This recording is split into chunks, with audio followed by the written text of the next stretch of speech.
This woman, she lived across the street from where we were, 150 feet. But the soldier said that she cannot cross because she was Palestinian. And it was the presence of all these Americans, all talking, all recording. He finally let her go. But the whole time I was just thinking, okay, and what happens tomorrow? Hello, I'm Waleed Shahid. And I'm Amira Hassan. And you're listening to Block Party, a show about the progressive legislators taking over the Democratic Party from the inside and the movements upending the party establishment from the outside. Last week, you heard from Diana Boutou as she sat down with Amira Hassan and Alex Rojas to give insight as to what it's like to live as a Palestinian under occupation right now. Today, we're going to talk a little more specifically about how the United States can move forward politically to aid Palestine, as well as get a more in-depth recap from Amira and Alex about their trip. Amira, how are you feeling today? I am feeling all right. I will say last night was reality TV's biggest night. It was the Vanderpump Rules Reunion Part 1. And if you watch this, tweet at me so we can discuss the worm with the mustache. Also, okay, so bear with me here. I have this theory that everybody should be watching reality TV, especially in DC, because I think if more Hill reporters had dramatic shows and unscripted television they watched, they would be less likely to write about politics in terms of conflict and who's up and who's down and whose team are you on? Are you on Team McCarthy? Is McCarthy doing good with his debt ceiling negotiations? Are Republicans up? Are Democrats down? Like, sir, we're about to default on our debt. Stop writing this nonsense. Give people the facts. So watch reality TV so you could be a better reporter. Alex is here as well. Waleed, we can't just do our own thing. Hello, Alexandra. What's up? Wow, she used her full name. I try to when we do official things. I appreciate it. I don't know. There's three. There's Alex, Rojas, Alexandra, but I appreciate the officialness. No, I'm doing good. I'm super excited to be on the block again and have been traveling for a minute. So excited to go home and snuggle with my cat. Thanks, Alex. Alexandra Rojas, first of her name. Alexandra Rojas. Queen of the Andals. At the end of our last episode, you asked Diana where our attention here in the U.S. should be focused in all this. And she emphasized that the lack of impunity on Israel's actions has enabled things to get as bad as they are, and that things will continue to get worse if action is not taken by the United States government. So before we jump into hearing more about your trip, I wanted us to give Block Party listeners a brief understanding of what kind of action is being taken and what more can be done from here to hold the Israeli government accountable. So, Alex, can you talk about some of the ongoing efforts briefly? Yeah, I mean, right now we're focused on getting the United States to do the bare minimum and holding Israel accountable for violating international law and human rights. And that's by ensuring not a single cent of our tax dollars can be used by the Israeli military to imprison Palestinian children in the brutal military detention facilities and systems that they've set up, and also to force Palestinians out of their homes or demolish their property or further annex Palestinian land. And the bill right now that does that in Congress is H.R. 3103. So that was introduced by Representative Betty McCollum of Minnesota. And it's a pretty simple goal, considering what we discussed, as you mentioned, with Diana on our last podcast, which is the enormously outsized role the United States plays, in particular, I think, on the amount of money that we put into military aid, which is upholding a huge piece of this brutal military detention system. And just like she was saying, Israel receives more aid across the world than the entire continent of Africa, minus Egypt. And I think it amounts to, just by U.S. aid, almost $10 million a day in taxpayer dollars. So it's the bare minimum that we can be doing right now. And Amira, where do you see things going on this issue? Yeah, I mean, like so many issues, unfortunately, the place where the American public is and where Democrats are and where their politicians are two different universes. And just to put a finer point to this, a Gallup poll released in March found that for the first time, a majority of Democrats now sympathize with Palestinians more than with Israelis.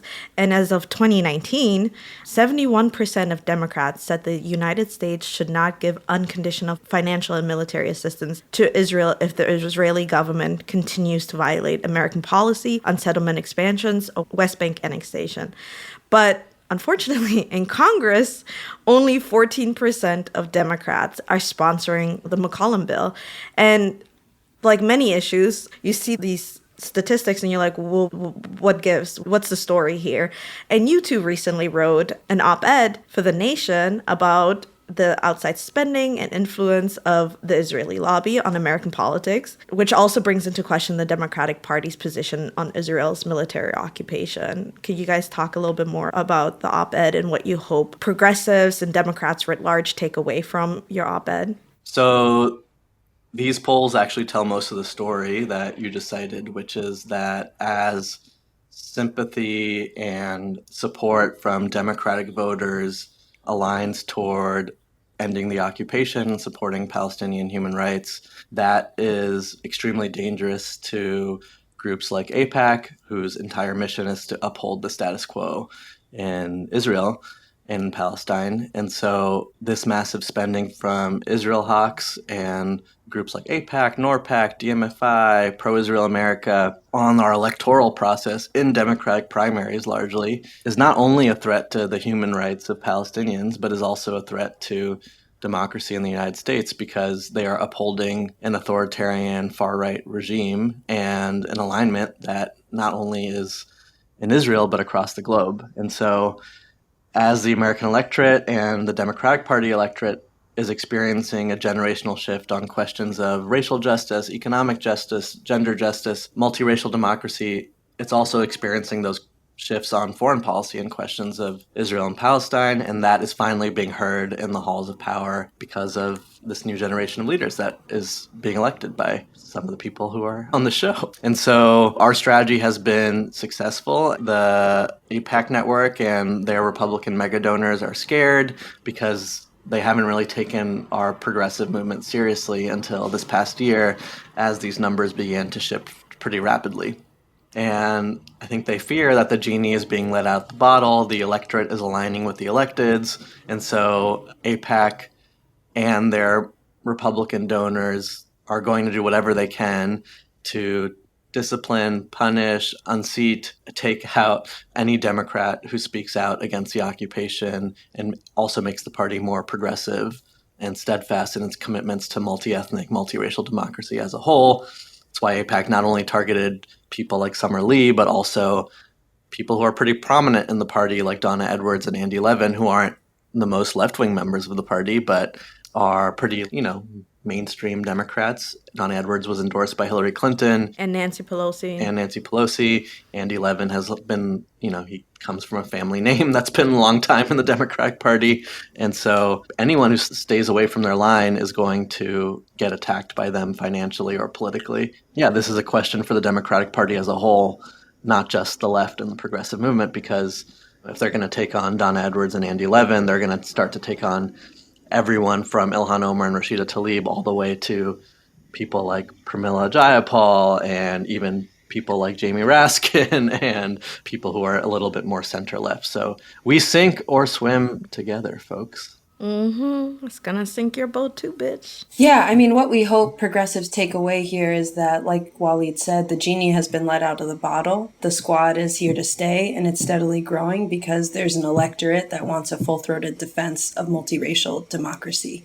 And we can either acknowledge that reality or we can get behind it. And so the lesson that we're hoping folks take away from this is, like Waleed said, we sink or swim together, especially in the face of not just Israel hawks, but, an authoritarian far right that's rising across the globe. So this is about a threat to democracy in the United States.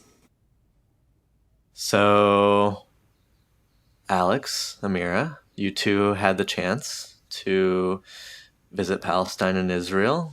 What compelled you to make that decision to visit this area that seems to dominate our politics every week?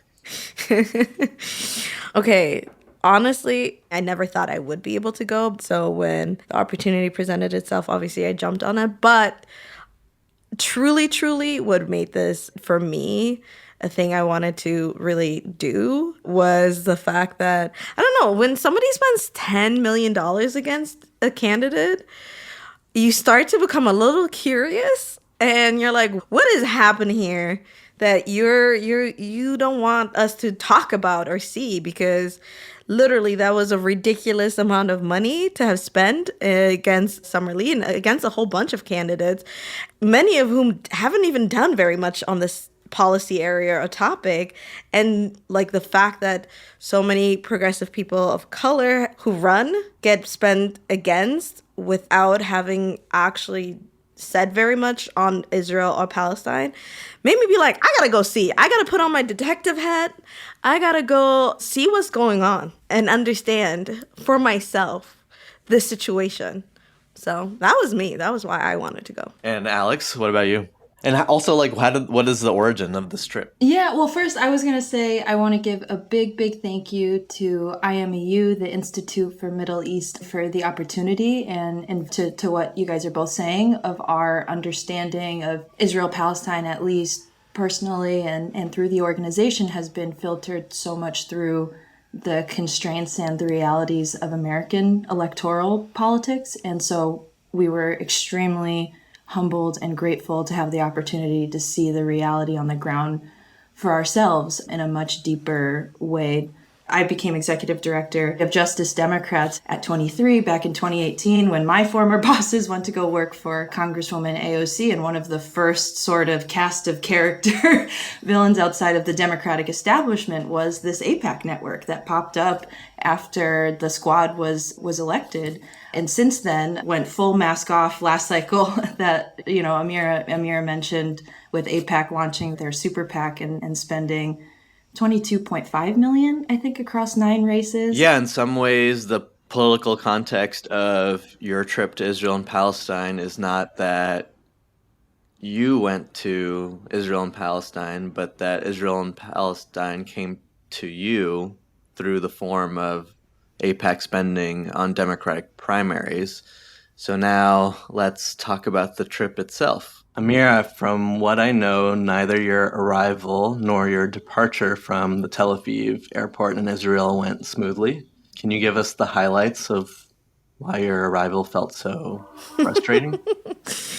I don't know if I would say, I would definitely describe the departure frustrating and then some, but the arrival, I will say I was less frustrated because the whole time as we were gearing up to go on this trip, the big question that I had for myself was like, will I get in? Will I not get in? So I was prepared for it to not be a smooth journey.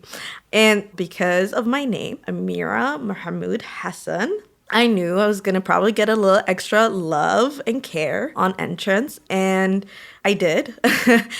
As we got in, nowadays to get a visa, entrance visa, they actually have biometric machines. So most people got their visa just by scanning their passport and taking a picture, and they were good to go. But I got the error, go see a border agent. And then I had the initial interview, the regular, if you've traveled abroad, it's the, why are you here? What are you doing?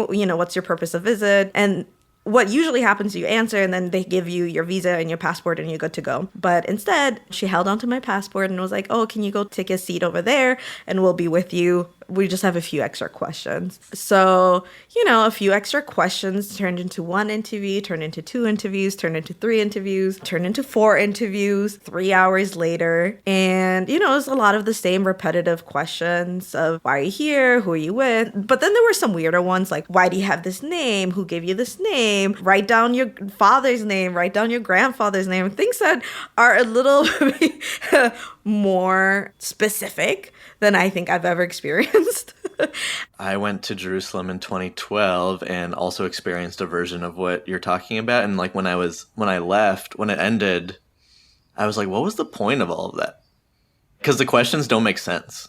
And they're the same questions it's the same questions on repeat from like 3 or 4 different people. Like, who's your grandfather? What are you going to see? And it's like, whatever. It's mind games. And I'm like, I guess, Amira, what did you feel like the point was of all of that?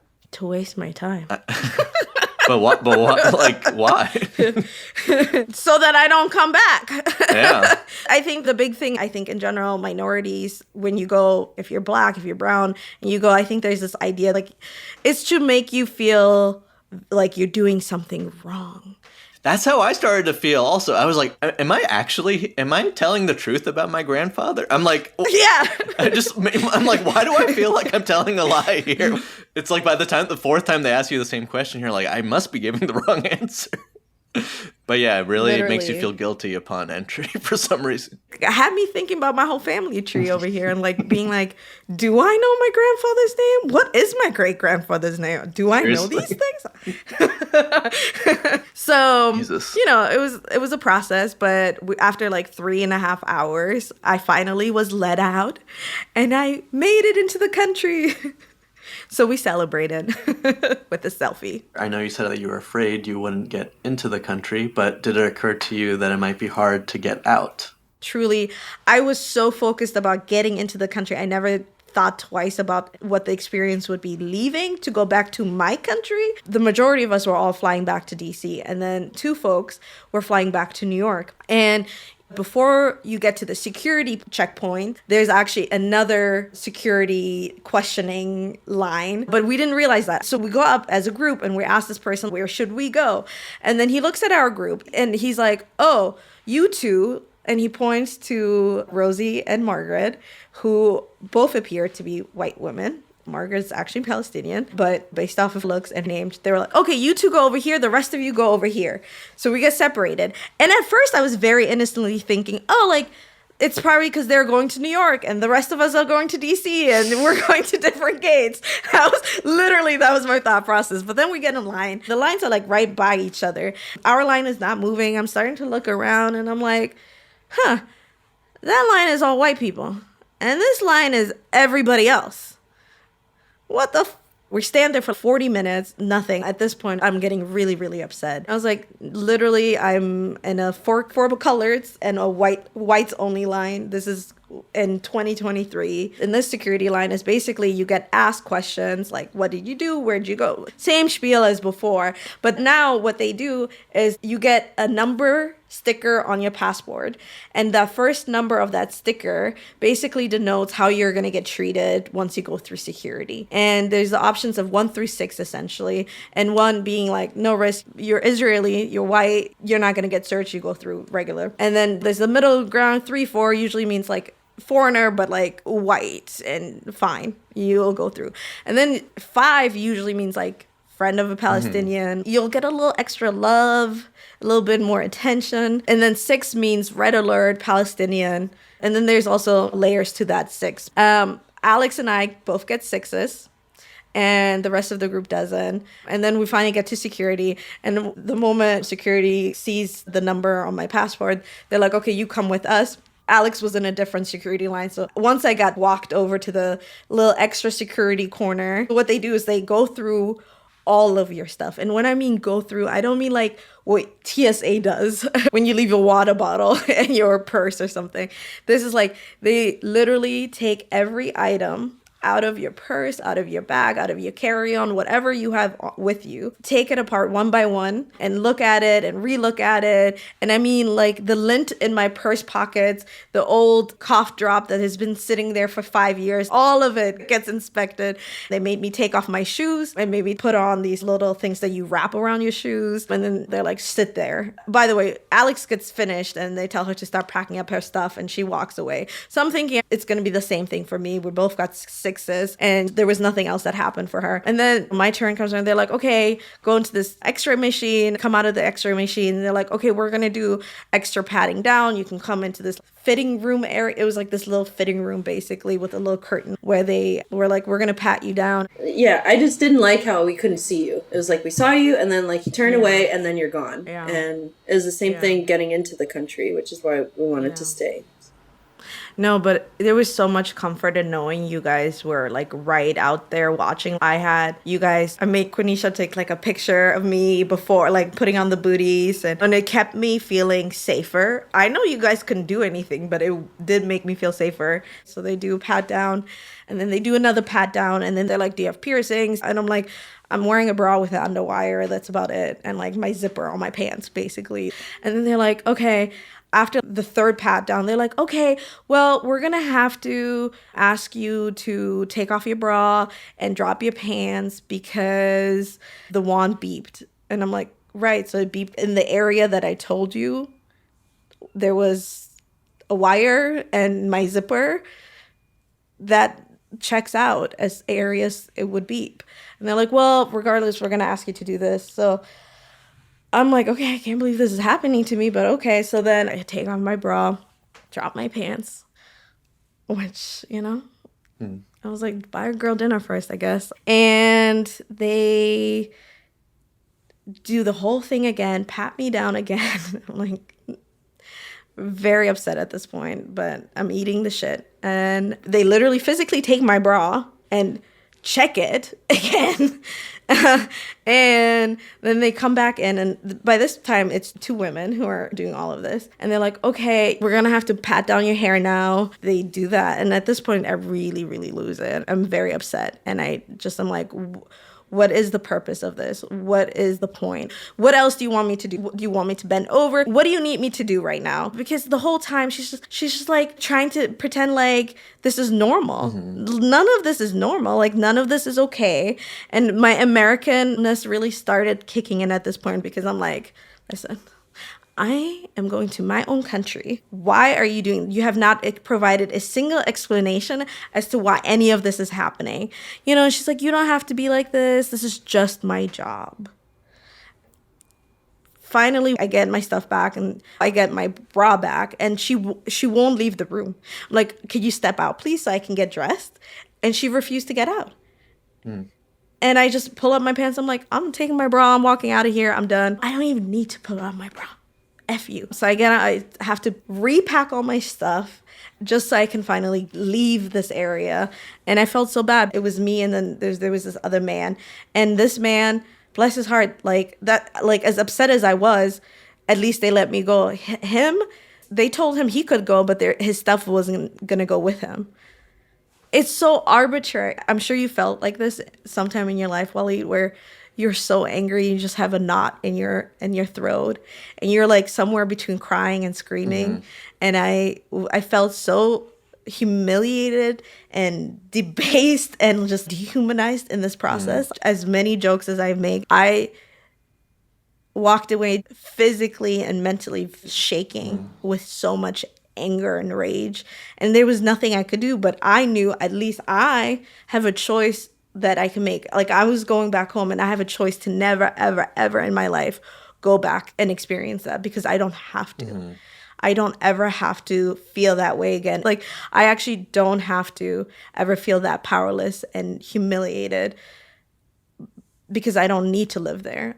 And that is, I think, the biggest thing that I walked away from. It's just the strength, the mental, emotional, physical strength it takes to just be somebody who continues to fight and live there and not give up on your land and your people like that. It takes a lot. Thanks so much for sharing all that, Amira, and I'm really sorry that happened.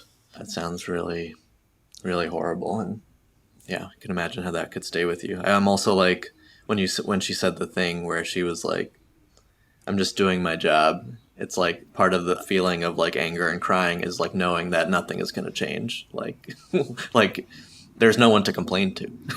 Like, there's nobody to, what was I going to do? I mean, yeah, exactly. There's no course of, and it's par on course. People are going to be like, yeah, like you got strip searched. No biggie. It is what it is. I'm like, I've never been strip searched. I don't know what the fuck that was.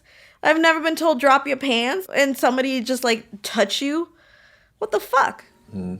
Yeah, and your point that like people who are Palestinian, either in Palestine or in Israel or in the diaspora, have to deal with that on a daily, weekly basis is really eye-opening to that experience.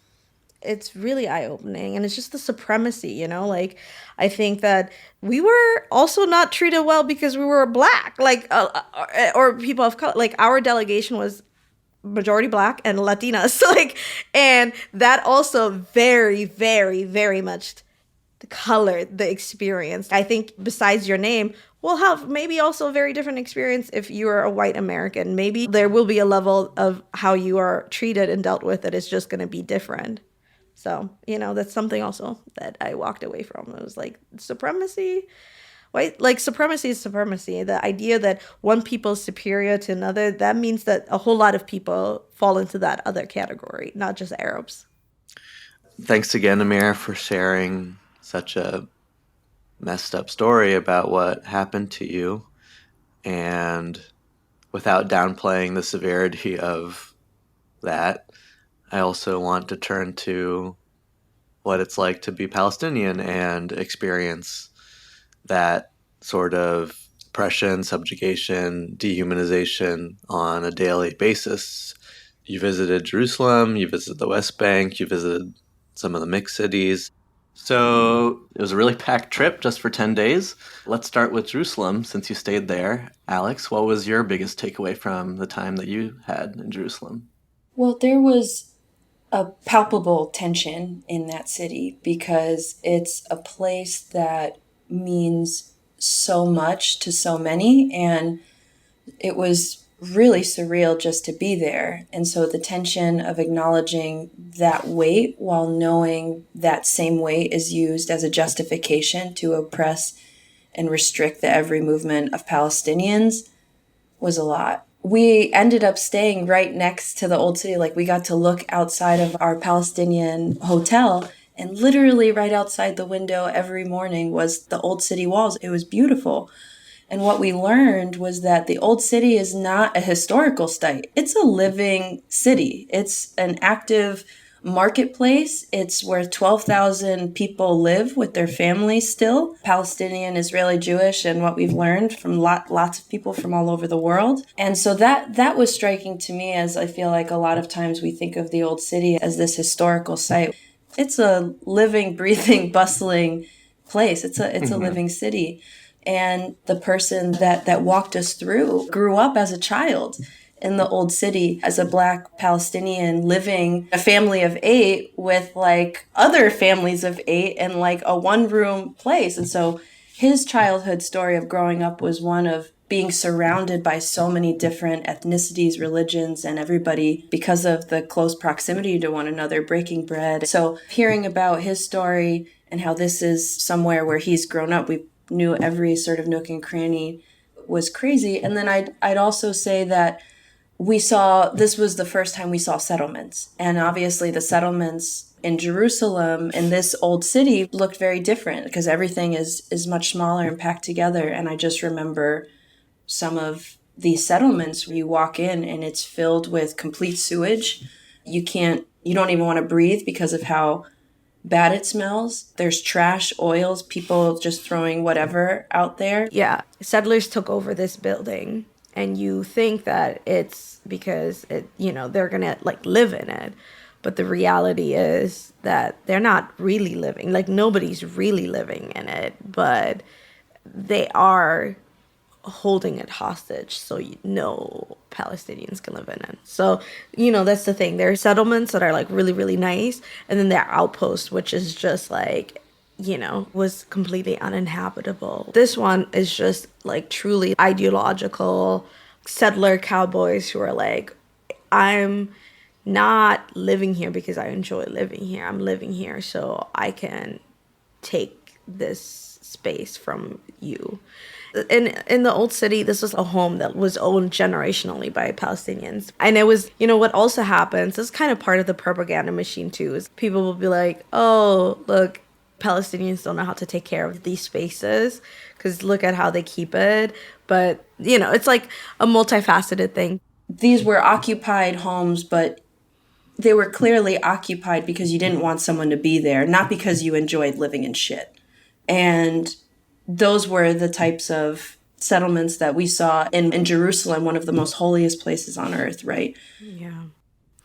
I think for me, so I live in DC, so I am used to seeing security everywhere, surveillance everywhere, police on every corner, entering a building. You go through metal detectors and all of that in DC very frequently because a lot of these buildings are federal buildings.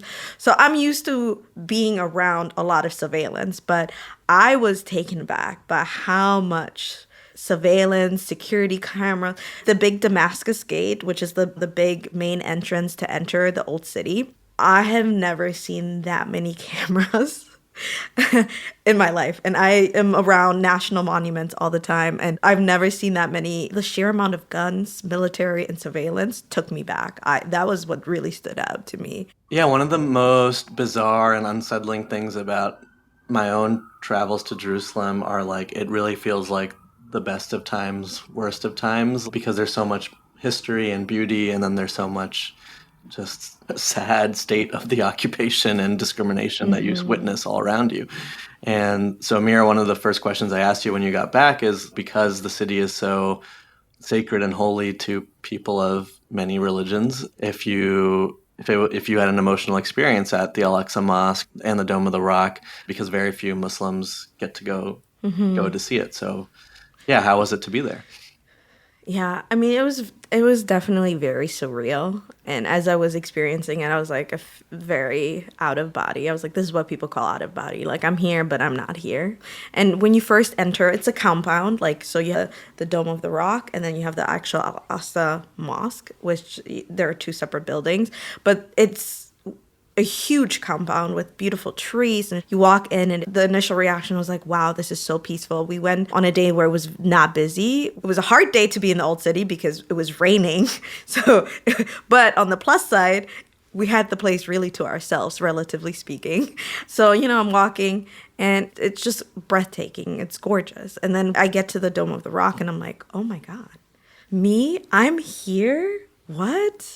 And I was like, I can't believe this. And I was overwhelmed. It's so beautiful. The pictures don't do it justice. Nothing that I've ever seen has done it justice until like walking in there and just seeing the sheer beauty, the art, the history. But you asked me, did you cry? Did you get emotional? And I was like, no. I think that when I first got into the Dome of Rock, I was definitely overwhelmed. But then when we walked across the courtyard to the Al-Aqsa Masjid, it's also stunning, beautiful. Diana was pointing out the windows and these beautiful stained glasses. And I started noticing there were some windows that were just plain glass. And I was like, what's going on here? And she's like, oh, well, they were lost in 2021 when Israeli soldiers came into the masjid and shot out these windows. And they haven't been able to get repaired because you have to get a permit to build, but also to allow the materials to get into the mosque. And they haven't been able to do that. They've been getting denied. So they haven't been able to repair any of this damage. That was 2021. It's 2023.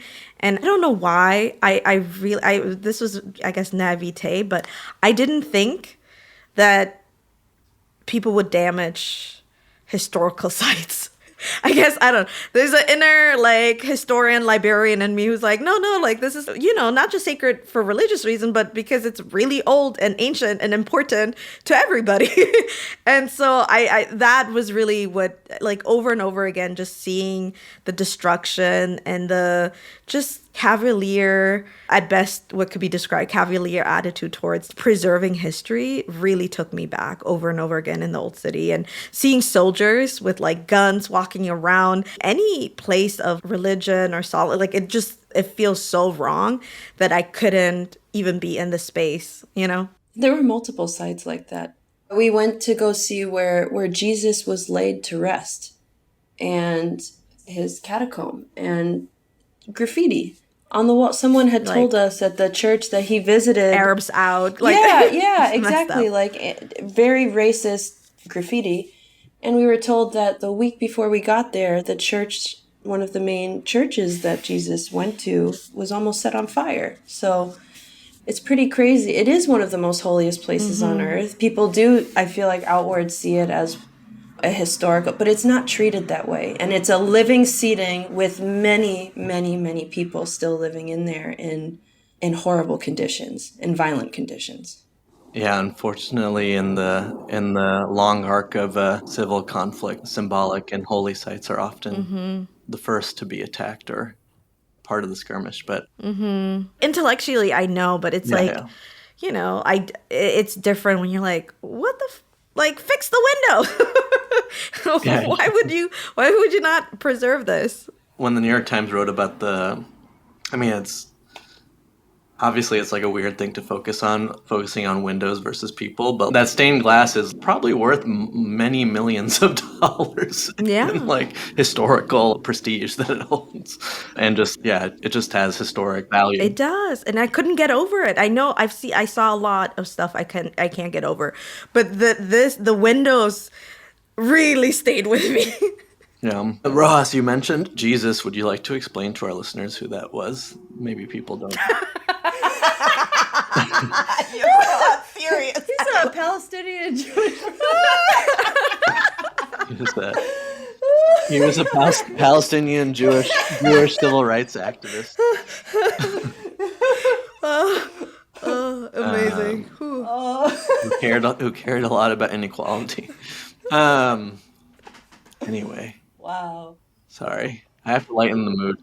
Speaking of Jesus, you also went to the West Bank. What were some of the things that you saw there that distinguished it from Jerusalem or Tel Aviv? Yeah.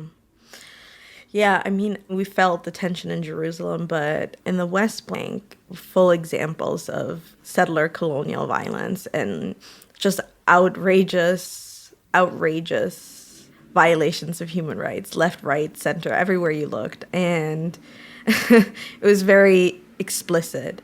In particular, we visited Hebron, and that was, I think in Hebron, it was just the sheer lack of humanity that was allowed to people.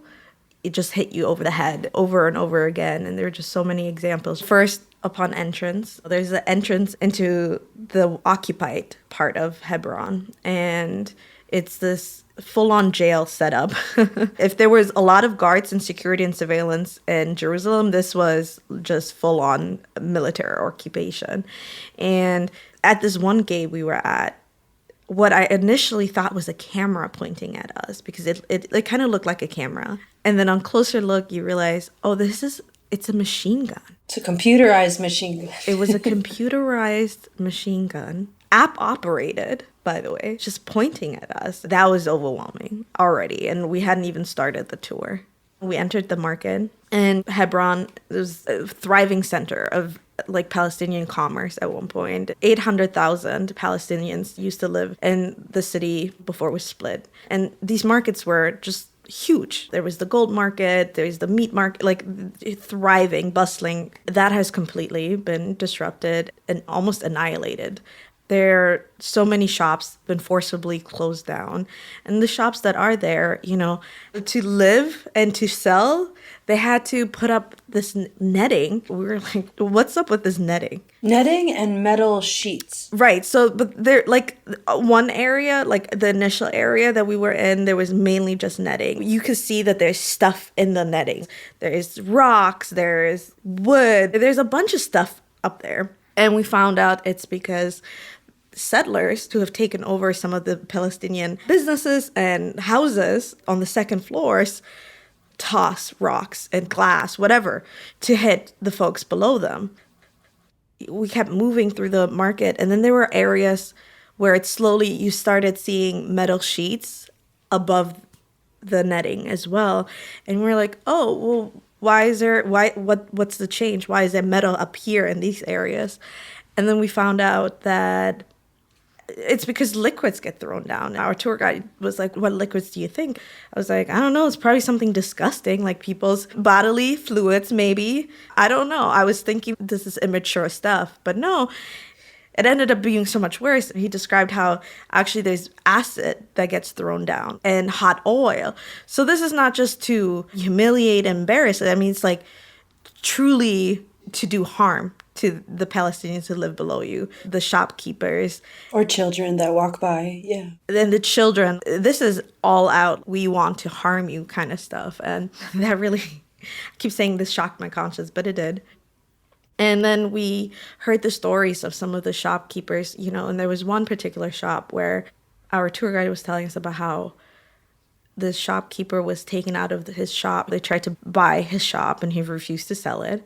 And he was beaten to death. And his family's still keeping it open, but obviously they're being harassed every single day.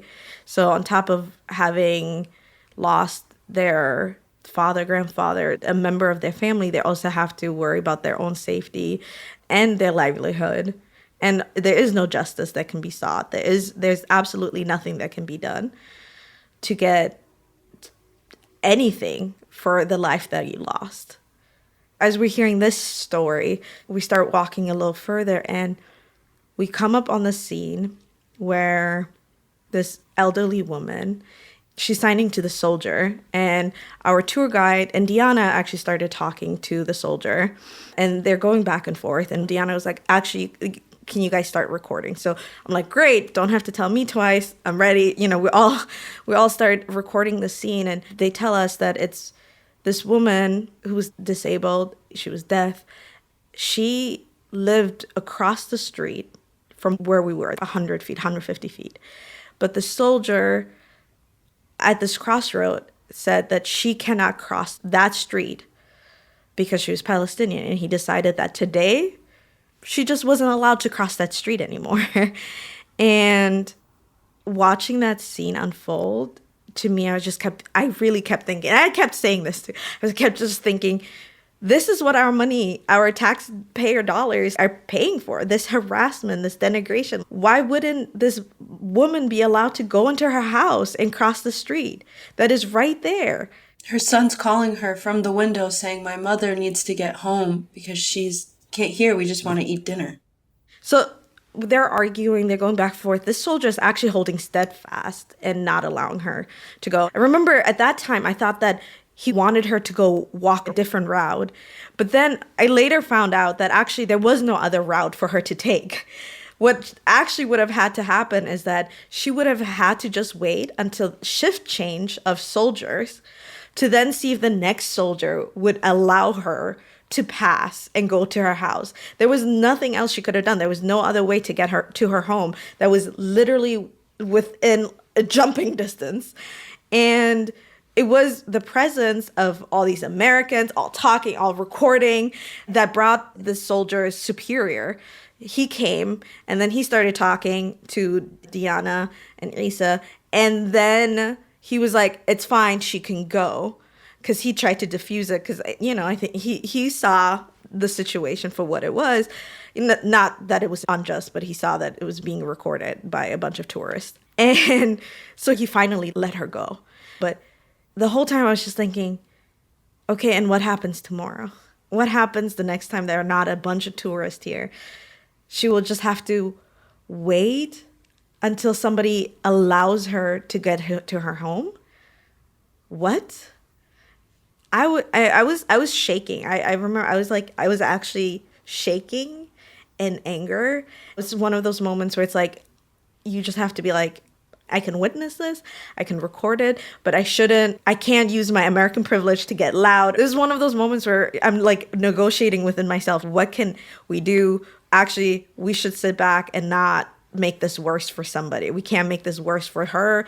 She has to continue living here. We can't make this worse for our tour guides. They have to continue living here. But to not be able to react, not do anything, not to help, just being stuck there, and so much outrage. I feel like that was a big theme for me. I was just bottling out all of this injustice and outrage, and there's nothing I can do or say in this moment that won't escalate it or make it worse for somebody else down the line. So I know you guys also had chance to spend some time in what people call the mixed cities, which just means towns where Israelis and Palestinians with Israeli citizenship live in the same city. So tell me about your experience there. What did you see and what did you notice? They're all coastal cities. So it was just breathtakingly beautiful because you're right by the Mediterranean. And honestly, you really feel like you could be on vacation. It was just absolutely beautiful. And you have this concept of, okay, the Palestinians with Israeli citizenships, they have maybe more opportunities or things are maybe better here. I feel like I very quickly just realized how it was very much giving separate but equal, quote unquote, you know what I mean? It had themes that I think a lot of people here historically are very familiar with. We get tours of separate schools And you can guess which schools didn't get funding.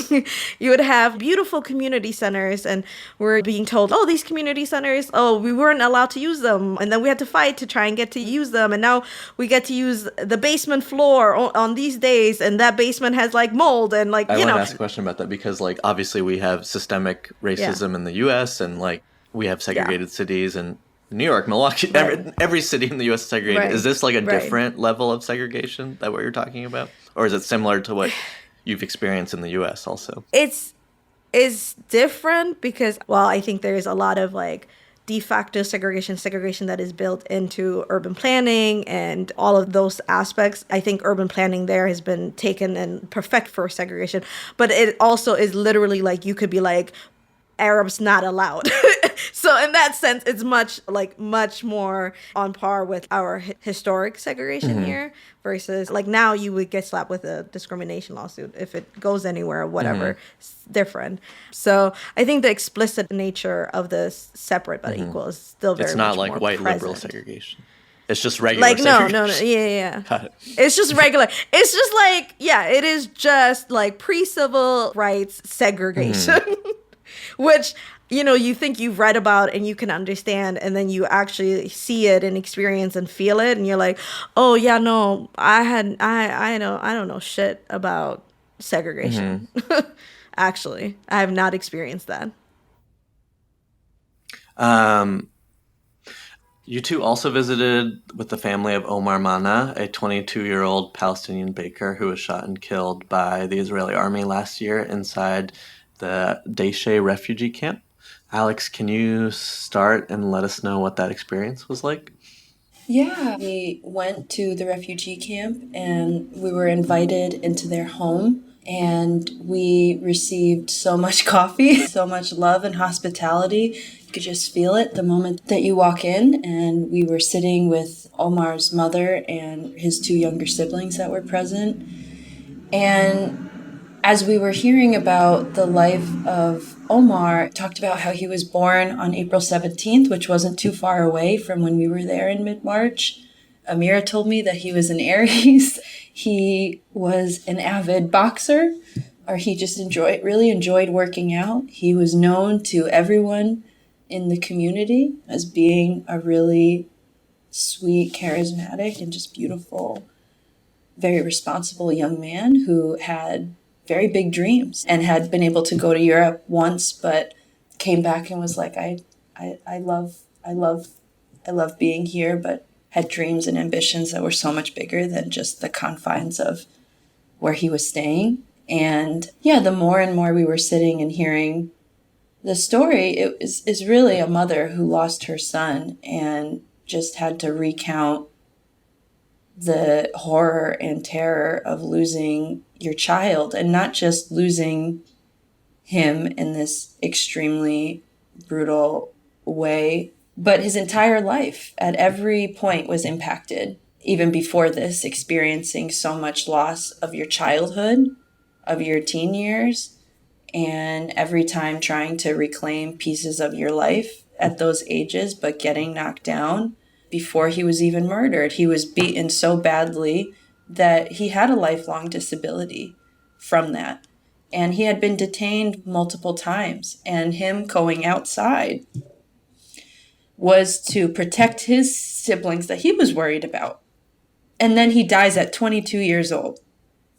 For context, I'm 27, Mira's in her 30s. Like, there's just so much that you don't get to really do. You're still a baby. I'm so grateful to have been there to hear this story, seeing this matriarch, this mother, advocate for her son to not just be known as another number, but it is so angering and devastating that she has to justify her son's humanity, that he didn't deserve to not only not be killed, but he deserved to be able to live out his dreams just like any other child. So it was really tough. And when you think of the police brutality that happens here in the United States, from George Floyd to Tamir Rice and any of the numbers, right? People calling out for their mothers or can't breathing. It hits home in a very deep way. Yeah. Yeah. There's so many. No, I mean, there's so many parallels, and what it takes for any parent to lose a child obviously is a lot. But it was also just the constant, like Alex said, having to tell strangers over and over again the worst things that happen in your life. It makes me so angry. And, it's funny. Alex brought up George Floyd. I mean, we're recording on the 3-year anniversary of this happening. And something that always makes me so angry as a person. What makes me so angry as a person is when, like, why do we have to watch people call out for their mothers as they're dying, or have to have mothers tell the stories of their children's death so that we give a shit about it? We know that this is wrong. You know it's wrong. You know all of this is fucked up. You shouldn't have to do that to prove that you matter, right? But, like, this is why we have to say things like, in the US context, this is why you had to say Black Lives Matters, because you literally, apparently, just people don't care unless they watch your gruesome death. So, as I was hearing the story, I was so grateful, but I was so angry. I was so angry that this even had to happen, so. He was a baker. At 22, he opened his own business locally, despite having, what we've heard, like the inability, just everything stacked against you to be able to do that. And him and his best friend started a bakery. So we ended up eating bread together, like maybe a couple blocks up the street, which felt there's something. His impact is long lasting, and it's not just his face. There were dozens of faces. This was just one of many, many families that we could have met with. Thanks for sharing and witnessing that. It's really powerful and really disturbing. I think I feel free to take or leave this question, but obviously we're all more familiar about white supremacy and the ways that pervades the police forces in the United States and dehumanizes Black people in particular and people of color in general. And after all your experience in Israel and Palestine, of the system of dehumanization that Israelis are partaking in, are a part of, are subject to, what you noticed yourself about just the average Israeli who is participating in the system of dehumanization.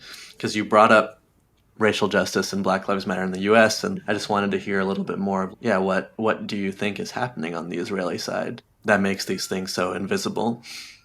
Yeah. Yeah, I've been thinking about that a lot, actually, and as we started from the airport experience all the way through, I was like, you could have such a different experience coming here. If you came with a all-white, John Smith's all-around kind of group, and you were just going to see Bethlehem and Jerusalem, Tel Aviv, you wouldn't see any of this. If you choose to not see it, you don't have to see it. If you choose to be comfortable and just say, hey, people are just defending themselves and everybody has a right to exist here, and this is the story that I'm going to stick with. This is the story I want to believe, and I'm not going to ask any more questions or go see any more things beyond that. That's what you can do. You can go see the beautiful beaches of the Mediterranean, Tel Aviv, Jaffa, Haifa. You could go see and be on a beautiful vacation spot. You could have the best, most lavish parties in Tel Aviv. You can live a beautiful life. It's a beautiful country. Let me tell you something. We've talked about a lot of ugly stuff, but it's a beautiful country. Great food, amazing entertainment. Like, you could have the best vacation of your life. You could choose to close your ears and think nothing more of it. So I could see how so many people can really genuinely not want to believe or let any of the reality pierce through, because then you are partaking in something so ugly your brain cannot even like you have to have that cognitive dissonance, right?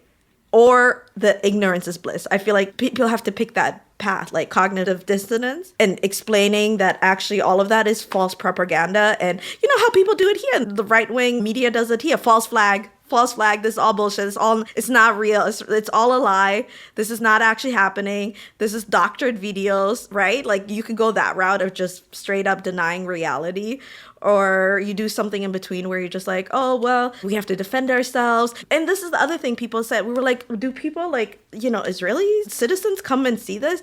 People were like, no, they're discouraged because they've been told that it's dangerous, it's too dangerous for them, they're gonna get killed, they're gonna get attacked. You know, that's the other part of it, the piece of being placed in constant fear, like you're going to be in danger, you're going to be attacked, you have to defend yourself, you have to, you know, so you're always on the offense. And then that leads you perfectly down that path of like supremacy, of being like, you know, well, maybe there's just something wrong with these people, they're just inherently dangerous, they're just inherently violent, they're just inherently less than, right?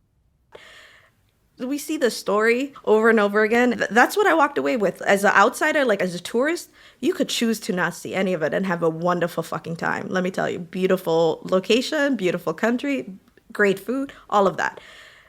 And as somebody who lives there, as Israelis, I think you can take one of these tracks of why you don't want to believe it, why you don't want to see it. So I don't know.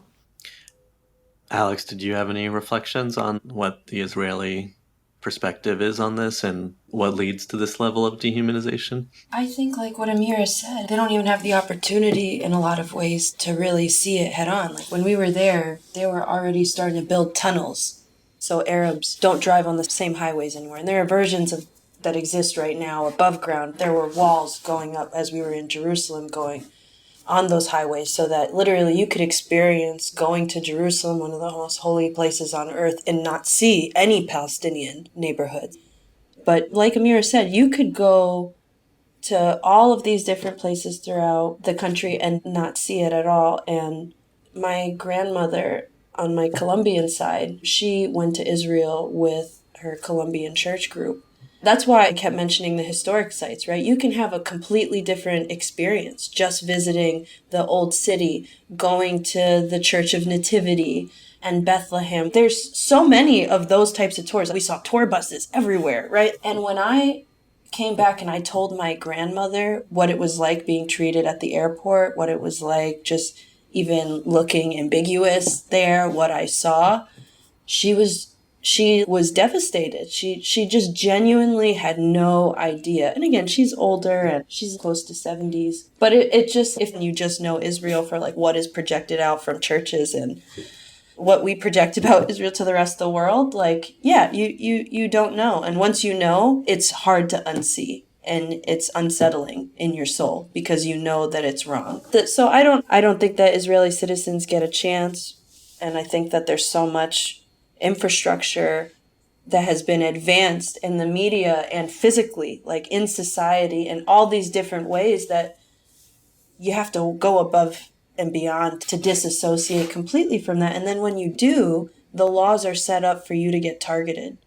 And everybody having to serve, right, like in the military and participating in some actions and forms of these, like you have to explain yourself or you have to step away completely. And there are groups of people who, you know, obviously are fighting for Palestinian freedom. You know, there's that group, Breaking the Silence, a group of former Israeli soldiers who go tell the stories of the refugee camps and the violence that they were a part of committing.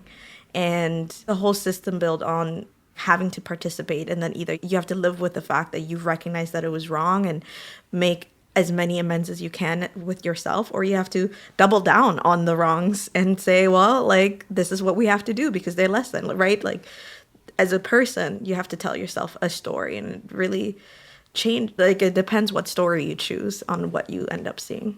Yeah, on some level, it does remind me of what the mentality is of a white police officer, where it's somewhat based in irrational fear and like also based on some level of considering the people you're policing as less than or less human than you, and then also just not being able to put yourself in living in a society and a culture that makes all of the experience of the people that you're policing totally separate from your own experience as invisible. You mentioned breaking the silence, and my understanding of what I've heard from people who've lived in Israel is similar to what you were saying, Amira, about the narratives in the United States about false flags, is that the mainstream media in Israel considers breaking the silence a European and American funded, George Soros funded group that is making stuff up and wants attention, aren't even real soldiers, and the level of propaganda that is mainstream. It's similar to this country in a lot of ways, but I think amplified to the 10th degree, where it's just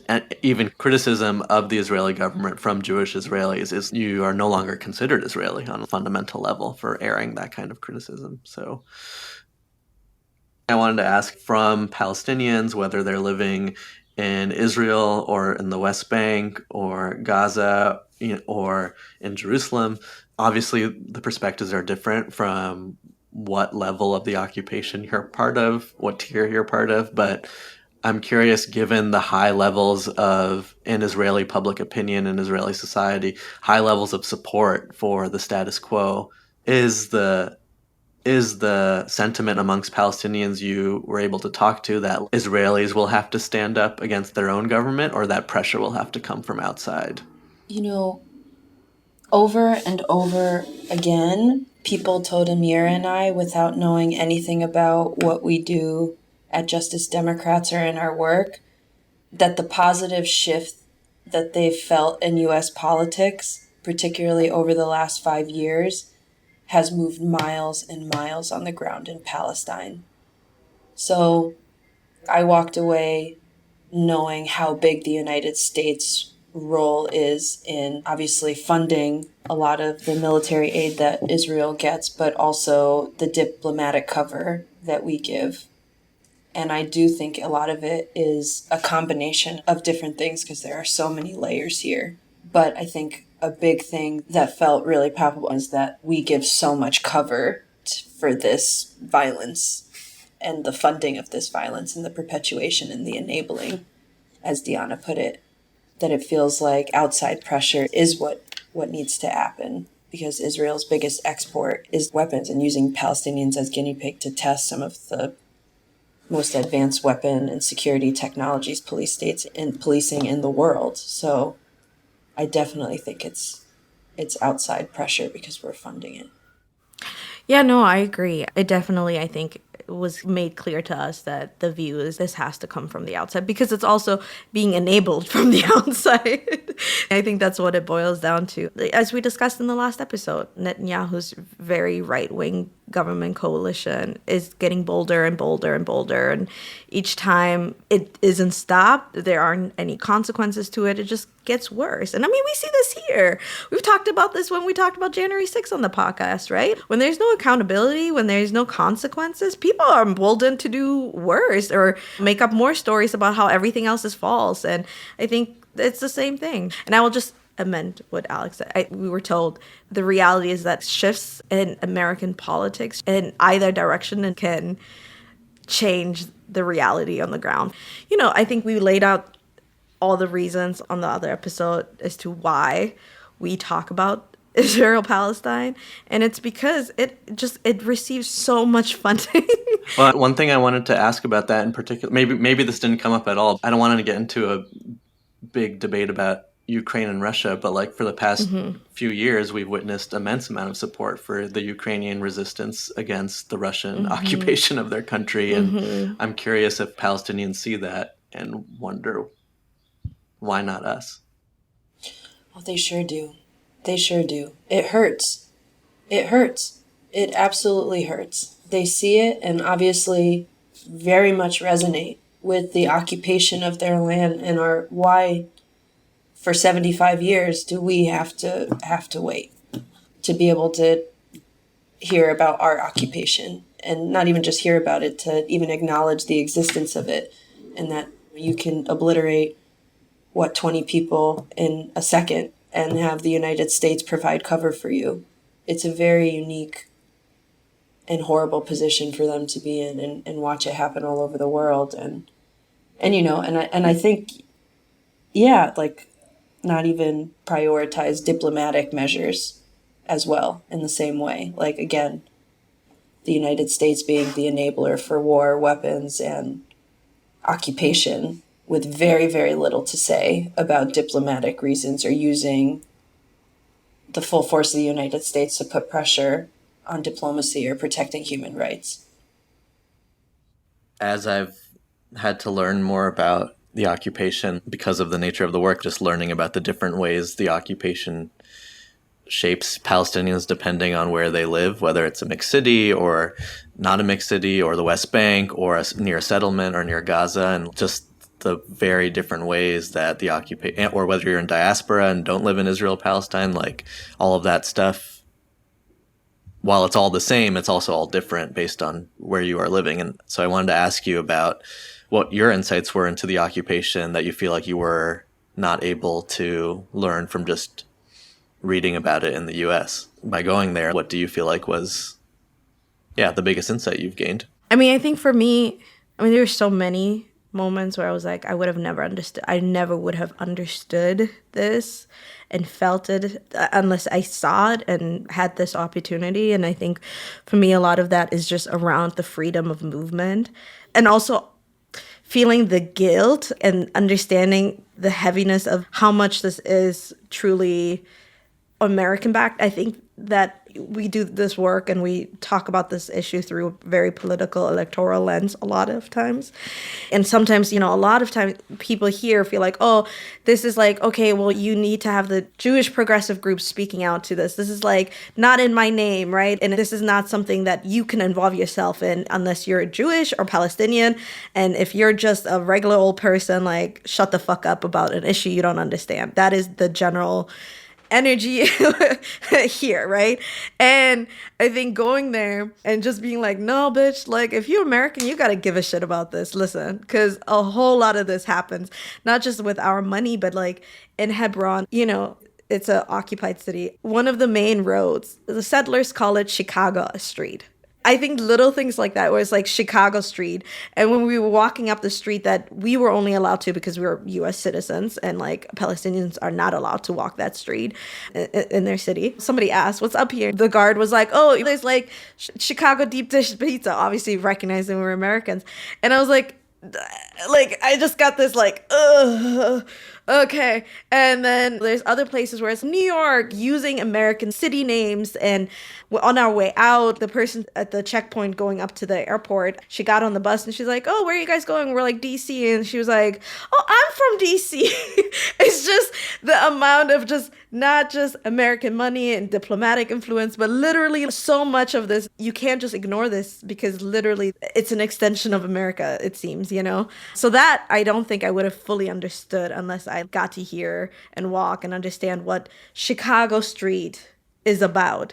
And the other thing is just the fact that so much time gets taken from Palestinians' lives. Waleed, you and I have talked about our amazing org is doing 4-day work week, but like how incredible it is to have more time to live your life, right? And there's so much time that gets stolen from people. I mean, besides the land and the lives that get stolen, it is also just the time. Like, I got to experience a smidge of it. The airport, like, boom, 3 hours taken for over nothing, And I think the indignity where you just constantly, like, I felt a little bit of that guilt, right? Like, of that, oh, you're guilty of something. What you're guilty of, you don't know, but you're guilty of something. And not just that, but people being like, you're less than human. You're not a human being. You are nothing. And that's not just in words. It's quite literally in action. I think that stays with you very differently when you experience it and see it, and you get a little tiny taste of it yourself. Sometimes when we're doing work in politics, it doesn't feel like we're making much of a dent, like even on climate or healthcare or student debt, criminal justice reform. And I imagine it feels that way even harder on foreign policy, where things feel so out of your control. But did you feel like, based on your conversations with activists, organizers, people who work in politics in Israel and Palestine, did it feel like the work that you do is having an effect, is relevant, or felt way less that way? Yeah. I think for me, so, I started this and I said, I had to go investigate to understand why anybody would spend $10 million on a freaking congressional race, on just one congressional race. Like, what is the worry? What are you hiding? What are you so stressed about? Because on par, right? Like, as progressive, it always feels like, what is one seat going to do? What is one race going to do? What are 4 or 5 votes going to really do? You feel very demoralized very quickly, especially in the foreign policy space, right? There's so many people with so much more power. But then speaking to the people on the ground, multiple people from different orgs and different advocates and from just across sector, where like, obviously things are worse with the right-wing government and things were worse under Trump. They also were like, we see and feel this real shift in America and in American politics, and just having people speaking out about things and politicians saying things that we would have not thought would happen ever. It felt so shocking to hear, because I feel like a lot of this work feels so like, well, what is the point? I think sometimes you have this whole thing where it's like, what is this really going to do? Like, is this just a press statement? What is this actually going to do? But to hear that affirmation from so many different people who didn't, by the way, know the work that we did. They had no idea who we were or what we did. And independently, we're naming some of the people that we help elect as catalyst for this is huge. It's huge. And I think I walked into it with that question of, why would you spend that much money for one congressional race? And I walked away with an answer, because it fucking matters and it changes a whole lot. For years, we viewed this issue through a U.S. electoral political lens, where and how far we can push the boundaries on this issue and hold that new line while being very serious players on the Hill and winning more seats. But this trip allowed us to move beyond that and not just see the reality on the ground, the daily subjugation and segregation of the apartheid state, but also hear from Palestinian advocates, lawyers, and everyday people on the power of U.S. politics to affect change on the ground in Palestine. So this has been our most intense episode of Block Party. I appreciate you, Alex and Amira, for being vulnerable and being truthful about what you witnessed in Israel and Palestine. I know it's not easy to go through that or to share what you've experienced, but yeah, I just wanted to thank you for coming on the show and sharing what happened. Thanks for having us on to talk about it, but it's a big thank you to all of the organizers and activists on the ground in Palestine who opened up their homes to us, who showed us obviously the cruelty, but also the beauty of what it means to really resist, and the Institute for Middle East Understanding for giving us the opportunity to witness and now have a deeper understanding and be lifelong fighters in the struggle. So I'm really happy to retell this, and it's hard, but it's nothing compared to what these folks experience on a daily basis. And so I hope everyone listening thinks about how we all show up for our humanity. Yeah. And, I want to also thank the folks that we went with. I think it would have been a very different experience if we didn't go with the exact humans that we went with. Right. That's right. And I'm so grateful for everybody's just thoughtfulness and joy. And despite what you heard, as Deanna said, we had a lot of joy and fun. It's just that we also witnessed all of this fucked up shit. But we witnessed it to hopefully have it mean something. So let's all make it mean something. People can follow the Institute of Middle East Understanding on Instagram at the IMEU and on Twitter at the IMEU as well. Thanks for joining us. Bye. Next episode will be fun, I promise. Debate Me Bro will be back and we'll have fun. All right, that's the show. Our mix engineer is Rocky Rousseau. Our producers on this episode were Sophie Kapp, Emma DeSalle, and Amira Hassan. Special thanks to the Institute of Middle East Understanding, IMEU. See you on the block.